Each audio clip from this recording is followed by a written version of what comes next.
श्री राम जय जय राम, श्री राम जय जय राम। ओम श्री गणेशाय नमः, ओम श्री गुरुवे नमः, ओम श्री सीतारामचंद्राभ्यां नमः, ओम उमा महेश्वराभ्यां नमः, ओम श्री एकादश दक्षेश्वर धाम सरकार की हनुमते नमः। शांताकारं भुजगशयनं पद्मनाभं सुरेशं विश्वाधारं गगनसदृशं मेघवर्णं शुभांगं लक्ष्मीकान्तं कमलनयनं योगिभिर्ध्यानगम्यं वन्दे विष्णुं भवभयहरं सर्वलोकैकनाथं। श्रियं ब्रह्मा वरुणेन्द्ररुद्रमरुता स्तुन्वन्तु दिव्यैस्तवै वेदैः साङ्गपदक्रमोपनिषदैर्गायन्ति यं साम्यगा ध्यानावस्थितद्गतेन मनसा पश्यन्ति यं योगिनो यशान्तं न विदुषुरासुरगणा देवाय तस्मै नमः। नीलाम्बुजश्यामलकोमलाङ्गं सीतासमारोपितवामभागं पाणौ महासायकचारुचापं नमामि रामं रघुवंशनाथं। श्लोकाभिरामं रणरङ्गधीरं राजीवनेत्रं रघुवंशनाथं। कारुण्यरूपं करुणाकरं तं श्रीरामचन्द्रं शरणं प्रपद्ये। आपदां मापहर्तारं दातारं सर्वसम्पदां लोकाभिरामं श्रीरामं भूयो भूयो नमाम्यहम्। वंशी विभूषितकरान्नौनीरदाभात् पीताम्बरादरुणबिम्बफलाधरोक्षात् पूर्णेन्दुसुन्दरमुखादरविन्दनेत्रात् कृष्णात् परं किमपि तत्त्वमहं न जाने। भवानी शंकरो वन्दे श्रद्धा विश्वासरूपिणो ह्याभ्यां विना न पश्यन्ति सिद्धा स्वान्तस्तुमीश्वरम्। मनोजवं मारुततुल्यवेगं जितेन्द्रियं बुद्धिमतां वरिष्ठं वातात्मजं वानरयूथमुख्यं श्रीरामदूतं शरणं प्रपद्ये। मूकं करोति वाचालं पंगुं लङ्घयते गिरिं यत्कृपातमहं वन्दे परमानन्दमाधवं। गुरुर्ब्रह्मा गुरुर्विष्णु गुरुर्देवो महेश्वरः गुरुसाक्षात् परब्रह्म तस्मै श्रीगुरुवे नमः। अज्ञानान्धकारस्य ज्ञानाञ्जनशलाकया चक्षुरुन्मीलितं येन तस्मै श्रीगुरुवे नमः। श्री राम जय जय राम, श्री राम जय जय राम। सत्संग क्रम में आज श्रीमद् भगवद गीता से 12वां अध्याय 12वें अध्याय से आज कथा श्रवण प्रारंभ किया जा रहा है। ओम श्री परमात्मने नमः। इसके पहले श्री भगवान ने चौथे अध्याय के 33वें और 34वें श्लोक में ज्ञान योग की श्रेष्ठता बताते हुए ज्ञान प्राप्ति के लिए प्रेरणा किया। फिर जो है ज्ञान की महिमा का वर्णन किया। अब उसके बाद 5वें अध्याय के 16वें 17वें एवं 24वें श्लोक 26वें श्लोक तक और 6ठे अध्याय के 24वें से 28वें श्लोक तक और 8वें अध्याय के 11वें से 13वें श्लोक तक जो है वो निर्गुण निराकार की उपासना का महत्व बताया। फिर आगे 6ठे अध्याय के 47वें श्लोक में साधक जो है भक्त की महिमा बताई और 7वें अध्याय से 11वें अध्याय तक जगह जगह अहम माम आदि पदों द्वारा विशेष रूप से सगुण साकार एवं सगुण निराकार की उपासना का महत्व बताया। तथा अंत में 11वें अध्याय के 54वें 55वें श्लोकों में अनन्य भक्ति की महिमा एवं फल सहित उसके स्वरूप का वर्णन किया। अब इस वर्णन से अर्जुन के मन में वह यह जिज्ञासा उत्पन्न हुई कि सगुण भगवान की उपासना करने वाले और निर्गुण ब्रह्म की उपासना करने वाले दोनों में से कौन से उपासक श्रेष्ठ हैं। इसी जिज्ञासा को लेकर अर्जुन भगवान से प्रश्न करते हैं। अर्जुन उवाच एवं सतत युक्ता ये भक्तांस्त्वां पर्युपासते ये नाप्यक्षरमव्यक्तम तेषाम के योग वित्तमाः। कहते हैं जो भक्त इस प्रकार जो है निरंतर आप में लगे रहकर आप अर्थात सगुण भगवान की उपासना करते हैं और जो अविनाशी निराकार की ही उपासना करते हैं, उनमें से उत्तम योगवेत्ता कौन है? अर्जुन पूछ रहे हैं। इस एवं सततयुक्ता ये भक्ता अर्थात 11वें अध्याय के 55वें श्लोक में भगवान ने यह और पद जिस साधक के लिए प्रयुक्त किए हैं, उसी साधक के लिए अर्थात सगुण साकार भगवान की उपासना करने वाले सब साधकों के लिए मद भक्ता ये भक्ता कहा गया है। एवं पद से 11वें अध्याय के 55वें श्लोक का निर्देश किया गया है। मैं भगवान का ही हूँ, मैं भगवान का ही हूँ, इस प्रकार भगवान का होकर रहना ही सतत युक्त होना है। सतत युक्ता ये भक्ता अर्थात मैं भगवान का ही हूँ।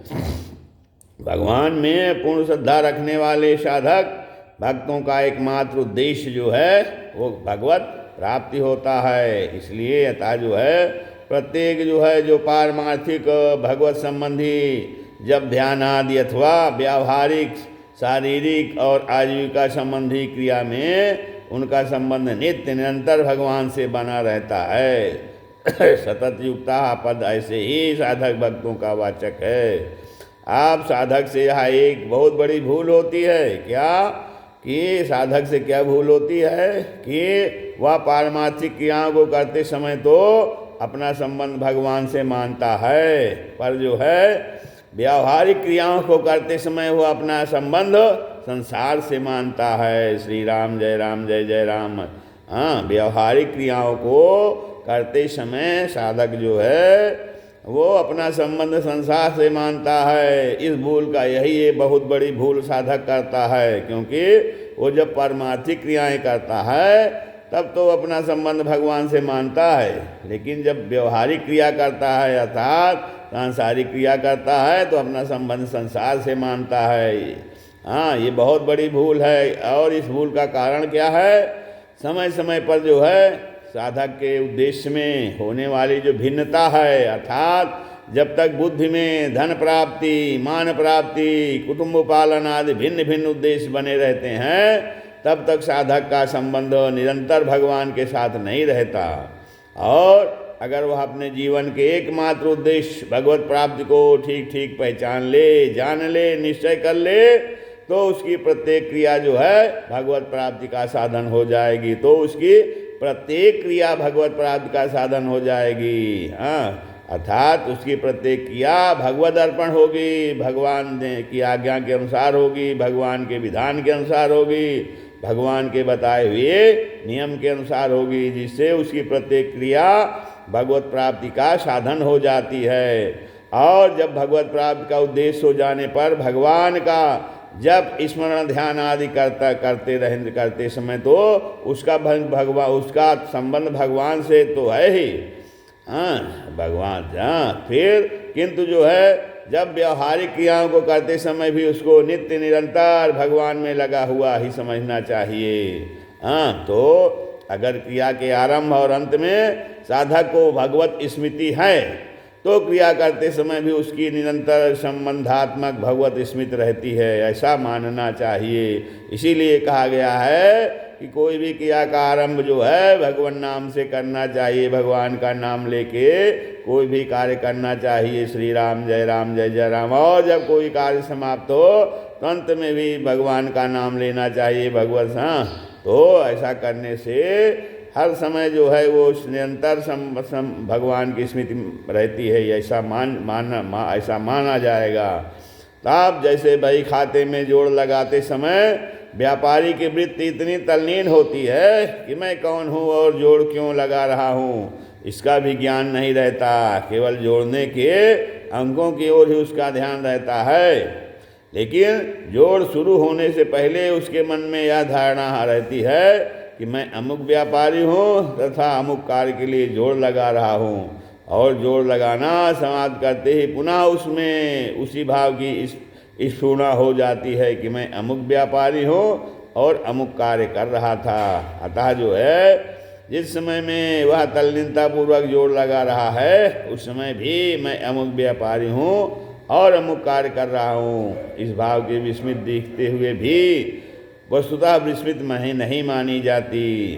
तब इसी प्रकार जो है यदि कर्तव्य कर्म के आरंभ और अंत में साधक का यह भाव है कि मैं भगवान का ही हूँ और भगवान के लिए ही कर्तव्य कर्म कर रहा हूँ तथा इस भाव में उसे थोड़ी भी शंका नहीं है, तो जब वह अपने कर्तव्य कर्म में तल्लीनता पूर्वक लग जाता है उस समय उसमें भगवान के विस्मित देखते हुए भी वस्तुतः विस्मृति नहीं मानी जाती। त्वाम परिपास्ते से क्या है, यहाँ त्वाम पद से उन सभी सगुण साकार स्वरूप को ग्रहण किया जा रहा है जिनको भगवान भक्तों के इच्छानुसार समय समय पर धारण कर किया करते हैं। भगवान जो है भक्तों की साधक की इच्छानुसार जिस रूप का साधक ध्यान करता है भक्त वही रूप भगवान धारण करके प्रकट होते हैं, और जो स्वरूप भगवान ने भिन्न भिन्न अवतारों में धारण किए हैं तथा भगवान का जो स्वरूप दिव्य धाम में विराजमान है जिसको भक्त लोग अपनी मान्यता के अनुसार अनेक रूपों और नामों से कहते हैं। परिपास्ते पद का क्या अर्थ है, परितः उपासते अर्थात अच्छी तरह उपासना करते हैं। परिपास्ते माने अच्छी तरह उपासना करते हैं। जैसे पतिव्रता स्त्री कभी पद की सेवा में अपने शरीर को अर्पण करके, कभी पद की अनुपस्थिति में पति का चिंतन करके और पद के संबंध से सास ससुर आदि की सेवा करके और कभी पद के लिए रसोई बनाना आदि घर के कार्य करके सदा सर्वदा पद की ही उपासना करती है। ऐसे ही साधक भक्त जो होता है वो साधक भक्त भी कभी भगवान में तल्लीन हो जाता है और कभी भगवान का जप स्मरण चिंतन करता है, कभी सांसारिक प्राणियों को वो भगवान का ही मानकर उनकी सेवा करता है और कभी भगवान की आज्ञा के अनुसार सांसारिक कर्मों को करके सदा सर्वदा भगवान की उपासना में ही लगा रहता है। तब ऐसी उपासना ही अच्छी तरह की गई उपासना है। ऐसे उपासक के हृदय में उत्पन्न और नष्ट होने वाले पदार्थों और क्रियाओं का किंचित मात्र भी महत्व नहीं होता, थोड़ा भी महत्व नहीं होता है। ये चाप्यक्षरम अव्यक्तम, यहाँ ये पद निर्गुण निराकार की उपासना करने वाले साधकों का वाचक है। अर्जुन ने इस श्लोक के पूर्वार्ध में जिस श्रेणी के सगुण साकार के उपासकों के लिए ये पद का प्रयोग किया है उसी श्रेणी के निर्गुण निराकार उपासकों के लिए यहाँ ये पद आया है। अक्षरम माने अक्षरम पद जो है अविनाशी सच्चिदानंद घन पर ब्रह्म का वाचक है। इसकी व्याख्या यहाँ तो जो किसी इंद्रिय का विषय नहीं है उसे अव्यक्त कहते हैं। अव्यक्त माने जो किसी इंद्रिय का विषय नहीं है जिसे व्यक्त ना किया जा सके। यहाँ व्यक्तम पद के साथ अक्षरम विशेषण दिया गया है, इसलिए यह पद निर्गुण निराकार ब्रह्म का वाचक है। अपि पद से ऐसा भाव प्रतीत होता है कि यहाँ साकार उपासकों की तुलना उन्हीं निराकार उपासकों से की गई है जो केवल निराकार ब्रह्म को श्रेष्ठ मानकर उसकी उपासना करते हैं। तेषाम के योगी वित्तमाः, यहाँ तेषाम पद सगुण और निर्गुण दोनों प्रकार के उपासकों के लिए आया है। इसी अध्याय के 5वें श्लोक में तेषाम पद निर्गुण उपासकों के लिए आया है, जबकि 7वें श्लोक में तेषाम पद सगुण उपासकों के लिए आया है। तब इन पदों से अर्जुन का अभिप्राय है कि इन दो प्रकार के उपासकों में कौन से उपासक श्रेष्ठ हैं, अर्थात साकार और निराकार के उपासकों में श्रेष्ठ कौन है। तब अर्जुन के इस प्रश्न का भगवान ने जो उत्तर दिया उस पर गहरा विचार करने से अर्जुन के प्रश्न की महत्ता का पता चलता है। जैसे इस अध्याय के दूसरे श्लोक से 14वें अध्याय के 20वें श्लोक तो भगवान अविनाम बोलते ही चले गए हैं। 73 श्लोकों का इतना लंबा प्रकरण गीता में एकमात्र यही है। इससे स्पष्ट प्रतीत होता है कि भगवान इस प्रकरण में कोई अत्यंत महत्वपूर्ण बात समझाना चाहते हैं। अब साधकों को साकार और निराकार स्वरूप में एकता का बोध हो, उनके हृदय में इन दोनों स्वरूपों का प्राप्त कराने वाले साधकों का सांगोपांग रहस्य प्रकट हो, सिद्ध भक्तों और ज्ञानियों के आदर्श जो है लक्षणों से वे परिचित हों और संसार में संबंध विच्छेद की विशेष महत्ताओं की समझ में आ जाए। संसार से संबंध विच्छेद की विशेष महत्ता उनके समझ में आ जाए। इन्हीं उद्देश्यों को सिद्ध करने में भगवान की विशेष रुचि मालूम होती है। तात्पर्य है कि भगवान के हृदय में जीवों के लिए जो परम कल्याणकारी, अत्यंत गोपनीय और उत्तमोत्तम भाव है, वे उनको जो है प्रकट करवाने का श्रेय अर्जुन के इस भगवत प्रेरित प्रश्न को ही है। आप अर्जुन के सगुण और निर्गुण उपासकों की श्रेष्ठता विषयक प्रश्न के उत्तर में भगवान जो है निर्णय देते हैं। क्या कहते हैं भगवान? श्री भगवान कहते हैं, मय्यावेश्य मनो ये माम नित्ययुक्ता उपासते। मय्यावेश्य मनो ये माम नित्ययुक्ता उपासते। श्रद्धया परयोपेतास्ते में युक्ततमा मताः। भगवान कहते हैं, मेरे में मन को लगाकर नित्य निरंतर मेरे में लगे हुए जो भक्त परम श्रद्धा से युक्त होकर मेरी उपासना करते हैं, वे मेरे मत में सर्वश्रेष्ठ योगी हैं। भगवान ने ठीक यही निर्णय अर्जुन के बिना पूछे ही 6 अध्याय के 37-44वें श्लोक में दे दिया है। परंतु उस विषय में अपना प्रश्न होने के कारण अर्जुन उस निर्णय को पकड़ नहीं पाए। कारण स्वयं का प्रश्न होने से सुनी हुई बात भी प्रायः लक्ष्य में नहीं आती। इसीलिए उन्होंने इस अध्याय के पहले श्लोक में ही ऐसा प्रश्न कर दिया। इस प्रकार अपने मन में किसी विषय को जानने की पूर्ण अभिलाषा और उत्कंठा के अभाव में तथा अपना प्रश्न होने के कारण सत्संग में सुनी हुई, शास्त्रों में पढ़ी हुई साधन संबंधी मार्मिक महत्वपूर्ण बातें प्रायः साधकों के लक्ष्य में नहीं आती। अगर जो है वही बात उनके प्रश्न करने पर समझाई जाती है तो वे उसको अपने लिए विशेष रूप से कही गई मानकर श्रद्धापूर्वक ग्रहण कर लेते हैं। प्रायः वे सुनी और पढ़ी हुई बातों को अपने लिए न समझकर उनकी उपेक्षा कर देते हैं, जबकि उनमें इस बात के संस्कार सामान्य रूप से रहते ही हैं, जो विशेष उत्कंठा होने से जागृत भी हो सकते हैं। इसलिए साधकों को चाहिए कि वे जो पढ़ें और सुने उनको अपने लिए ही मानकर जीवन में उतारने की चेष्टा करें। मय्यावेश्य मनो ये माम नित्य युक्ता उपासते। अर्थात मन वहीं लगता है जहाँ प्रेम होता है, जिसमें प्रेम होता है उसका चिंतन स्वतः होता है। नित्य युक्ता का तात्पर्य है कि साधक स्वयं भगवान में लग जाए। भगवान ही मेरे हैं और मैं भगवान का ही हूँ, यही स्वयं का भगवान में लगना है। स्वयं का दृढ़ उद्देश्य भगवत प्राप्ति होने पर भी मन बुद्धि स्वतः भगवान में लगते हैं। इसके विपरीत स्वयं का उद्देश्य भगवत प्राप्त ना हो तो मन बुद्धि को भगवान में लगाने का यत्न करने पर भी वे पूरी तरह भगवान में नहीं लगते। परंतु जब स्वयं ही अपने आप को भगवान का मान ले तब तो मन बुद्धि भगवान में तल्लीन हो ही जाती है, हो ही जाते हैं। स्वयं करता है और मन बुद्धि कारण है, करण कर्ता के ही आश्रित रहते हैं। जब कर्ता भगवान का हो जाए तब मन बुद्धि रूप करण स्वतः भगवान में लगते हैं। साधक से भूल यह होती है कि वह स्वयं भगवान में न लगकर अपने मन बुद्धि को भगवान में लगाने का अभ्यास करता है। स्वयं भगवान में लगे बिना मन बुद्धि को भगवान में लगाना बहुत कठिन है। इसीलिए साधकों को यह जो है साधकों की यह व्यापक शिकायत रहती है कि मन बुद्धि भगवान में नहीं लगते। मन बुद्धि एकाग्र होने से सिद्धि तो हो ही सकती है, अर्थात समाधि आदि से सिद्ध, पर कल्याण स्वयं के भगवान में लगने से ही होगा।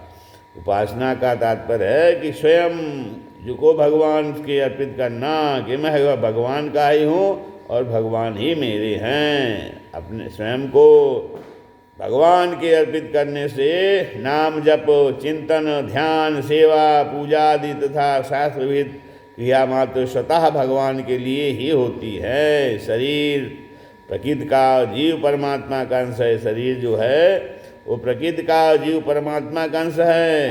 प्रकृति के कार्य शरीर, इंद्रियां, मन बुद्धि और अहम से तादात्म्य ममता और कामना न करके केवल भगवान को ही अपना मानने वाला यह कह सकता है कि मैं भगवान का हूँ, भगवान मेरे हैं। ऐसा कहने या मानने वाला भगवान से कोई नया संबंध नहीं जोड़ता। चेतन और नित्य होने के कारण जीव का भगवान से संबंध स्वतः सिद्ध है, किंतु उस नित्य सिद्ध वास्तविक उसके कार्य शरीर से मान लिया जो अवास्तविक है। जब तक प्रकृति से माना हुआ संबंध है तभी तक भगवान से अपना संबंध मानने की आवश्यकता है। प्रकृति से माना हुआ संबंध टूटते ही भगवान से अपना वास्तविक और नित्य सिद्ध संबंध प्रकट हो जाता है, उसकी स्मृति प्राप्त हो जाती है। जैसे अर्जुन ने कहा है, नष्टो मोहा स्मृति लब्धा।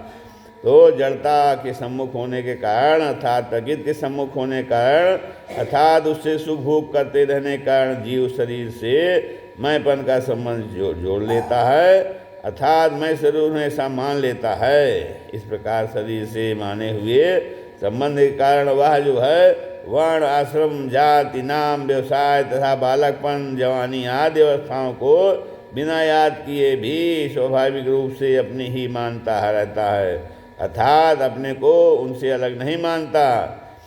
अब जीव की विजाति शरीर और शरीर संसार के साथ जो है भूल से की हुई संबंध की मान्यता भी इतनी दृढ़ रहती है कि बिना याद किए याद रहती है। अगर वह अपने सजाती चेतन और नित्य परमात्मा के साथ अपने वास्तविक संबंध को पहचान ले तो किसी भी अवस्था में परमात्मा को नहीं भूल सकता। फिर जो है उठते बैठते खाते पीते सोते जागते हर समय प्रत्येक अवस्था में भगवान को स्मरण चिंतन स्वतः होने लगता है, भगवान का स्मरण चिंतन स्वतः होने लगता है। अब जिस साधक का उद्देश्य सांसारिक भोगों का संग्रह और उनसे सुख लेना नहीं है, प्रत्युत एकमात्र परमात्मा को प्राप्त करना ही है, तो उसके द्वारा भगवान से अपने संबंध की पहचान आरंभ हो गई, ऐसा मान लेना चाहिए। अब इस संबंध की पूर्ण पहचान के लिए बाल साधक में मन बुद्धि इंद्रियां शरीर आदि के द्वारा सांसारिक भोग और उनका संग्रह करने की इच्छा बिल्कुल नहीं रहती। हाँ, वास्तव में एकमात्र भगवान का होते हुए जीव जितने अंश में प्रकृति से सुख भोग प्राप्त करना चाहता है उतने ही अंश में उसने इस भगवत संबंध को दृढ़तापूर्वक नहीं पकड़ा है। उतने अंश में उसका प्रकृति के साथ ही संबंध है। इसलिए साधक को चाहिए कि वह प्रकृति से विमुख होकर अपने आप को केवल भगवान का ही माने, उन्हीं के सम्मुख हो जाए। श्रद्धया पर्योपेतास्ते में युक्तमा मताः। साधक की श्रद्धा वही होगी नहीं होगी जिससे वह सर्वश्रेष्ठ समझेगा। साधक की श्रद्धा वही होगी जिससे वह सर्वश्रेष्ठ समझेगा, अर्थात श्रद्धा होने पर अर्थात बुद्धि लगने पर वह अपने द्वारा निश्चित किए हुए सिद्धांत के अनुसार वास्तविक स्वाभाविक जीवन बनाएगा और अपने सिद्धांत से कभी विचलित नहीं होगा। जहाँ प्रेम होता है वहाँ मन लगता है और जहाँ श्रद्धा होती है वहाँ बुद्धि लगती है। प्रेम में प्रेमास्पद के संकेत, श्रद्धा में आज्ञा पालन की मुख्यता रहती है। तब एकमात्र जो है भगवान में प्रेम होने से भक्त को भगवान के साथ नित्य निरंतर संबंध का अनुभव होता है, कभी वियोग का अनुभव होता ही नहीं। इसीलिए भगवान के मत में वैसे भक्ति वास्तव में उत्तम योग वेदता हैं। अब यहाँ ते में युक्त मता बहुवचनांत पद से जो बात कही गई है यही बात 6 अध्याय के 47वें श्लोक में समय युक्तमो मतः पद से कही जा चुकी है। श्री राम जय जय राम।